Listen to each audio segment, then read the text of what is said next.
What is your home actually worth? The real number. A woman reached out to me a few months ago. She'd been in her home 28 years in Plymouth. She said, Kara, Zillow says $387,000, but my neighbor's house sold for more than that, and it wasn't even as nice as mine. I don't believe this number. What's my house actually worth? She was right not to believe it.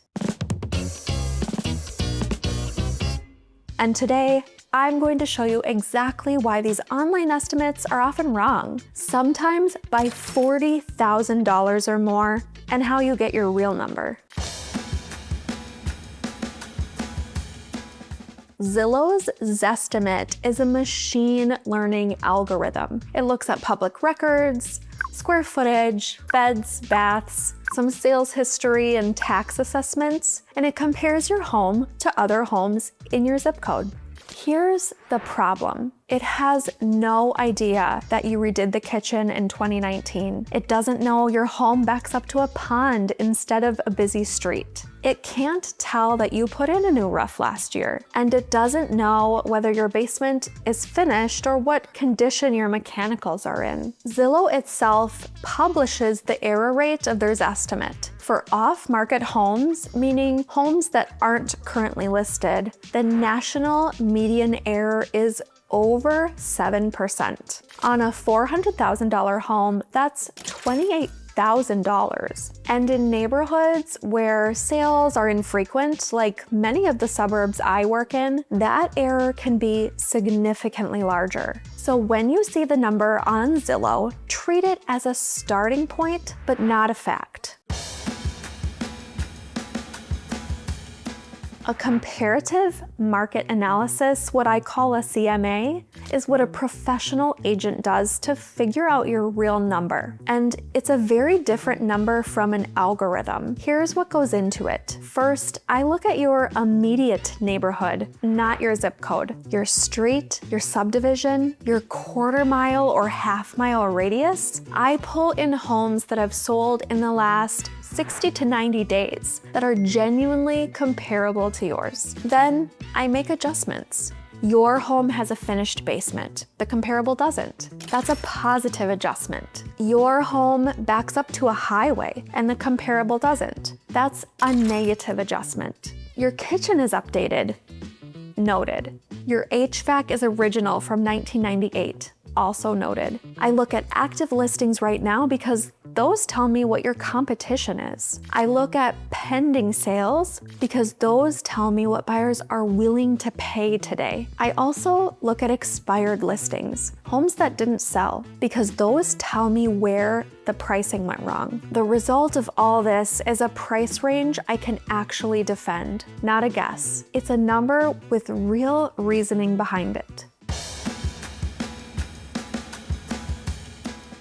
Here's what I can tell you about the Twin Cities market broadly, though your specific suburb and your specific home will have its own story to tell. If you bought in the 1990s in most of the western and northwestern suburbs, Plymouth, Maple Grove, Minnetonka, Eden Prairie, even Bloomington, your home has roughly tripled in value since you bought it. Some neighborhoods have even done better. The median home value in the Twin Cities metro appreciated over 40% in just the 4 years between 2020 and 2024. So if you haven't looked at your number in a few years, you may be significantly behind on what you actually own. I had a client in Maple Grove who thought her home was worth around $350,000. When we ran the actual CMA, it came back at $427,000. That $77,000 difference completely changed her options. She could buy her next home in cash. That was not something she thought was possible until she had her real number.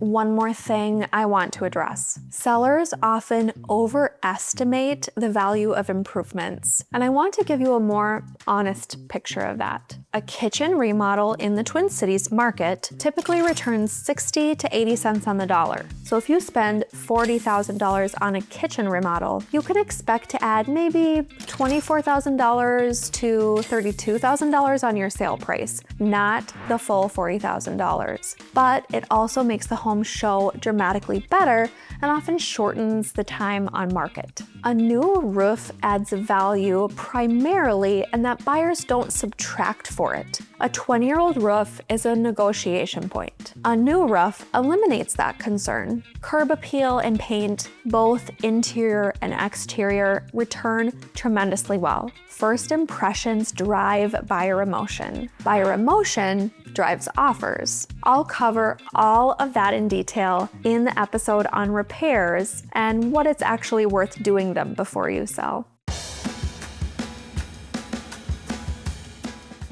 Here's the bottom line. You cannot make a good decision about your next chapter without knowing your real number. And your real number is not what Zillow says. It's what I or someone like me figures out by actually looking at your specific home and your specific neighborhood against what buyers are paying right now.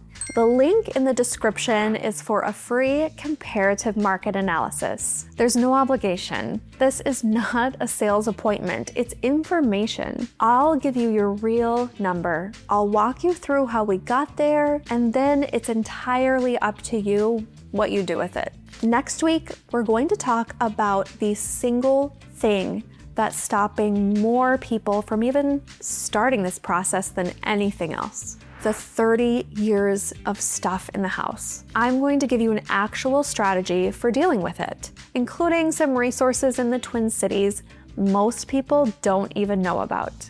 See you then.